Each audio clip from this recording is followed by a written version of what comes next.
అయితే మరి sun screens ఎలా పనిచేస్తాయి? అసలు ఎందుకొస్తుంది ఈ ట్యానింగ్? ఏం జరుగుతుంది చర్మంలో? అని చాలామంది ఆలోచిస్తూ ఉంటారు. సన్‌లైట్ ఎక్స్‌పోజర్ అయినప్పుడు మనకి హార్మ్‌ఫుల్ అల్ట్రావైలెట్ రేడియేషన్ కానివ్వండి, బ్లూ లైట్ రేడియేషన్ కానివ్వండి, లేకపోతే రెస్ట్రిక్టెడ్ సన్‌లైట్ ఉండి అప్పుడు సడెన్‌గా తగలటంతోటి ఈ అల్ట్రావైలెట్ రేడియేషన్ అనేది చర్మం లోపలికెళ్తుందనమాట. ఇది చర్మం లోపలికెళ్ళి బాగా డ్యామేజ్ చేస్తూ ఉంటుంది. అల్ట్రావైలెట్ రేడియేషన్ డ్యామేజ్ అవ్వటంతోటి మనకి చర్మానికి ఇబ్బందిగా మారుతూ ఉంటుందనమాట.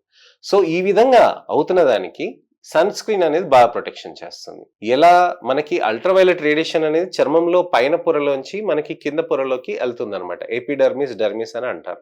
ఈ ఎపిడర్మిస్, డెర్మిస్‌లోకి ఎళ్ళినప్పుడు బాగా డీనాచురేషన్ అనేది చేస్తూ ఉంటుందనమాట. అంటే మనకి డ్యామేజ్ అనేది సన్‌లైట్ తోటి విపరీతంగా ఉంటుంది. సో, చర్మ కణాలు ఏం చేస్తుంది? దాంట్లో ఒక నల్ల కణం ఉంటుందనమాట. దాని పేరే మెలనోసైట్. ఈ మెలనోసైట్ మెలనిన్ అనేది ప్రొడక్షన్ చేస్తుందనమాట. ఈ మెలనోసైట్ ప్రొడక్షన్ అనేది చేసిన దానికి అక్కడ ఒక లేయర్ లాగా ఫార్మ్ అవుతుంది. లేయర్ లాగా ఫార్మ్ అయిన మెలనిన్నే మనకి టానింగ్ లాగా మార్పు వస్తుందన్నమాట. ఈ టానింగ్ అనేది ఏం జరుగుతుంది? మనకి సన్‌లైట్ పడంగానే అది ఇమ్మీడియేట్‌గా అల్ట్రావైలెట్ రేడియేషన్‌ని అబ్జార్బ్ చేసేసుకుంటుంది. అబ్జార్బ్ చేసేసుకొని డీనేచర్ అయిపోతుంది. అంటే డీగ్రేడ్ అయిపోతుందన్నమాట. అలా అయిపోవటంతోటి ఏమవుతుంది? మనకి చర్మంలో నలుపు అనేది రావటం, అలా మనకి ప్రొటెక్షన్‌గా మారుతూ ఉంటుంది.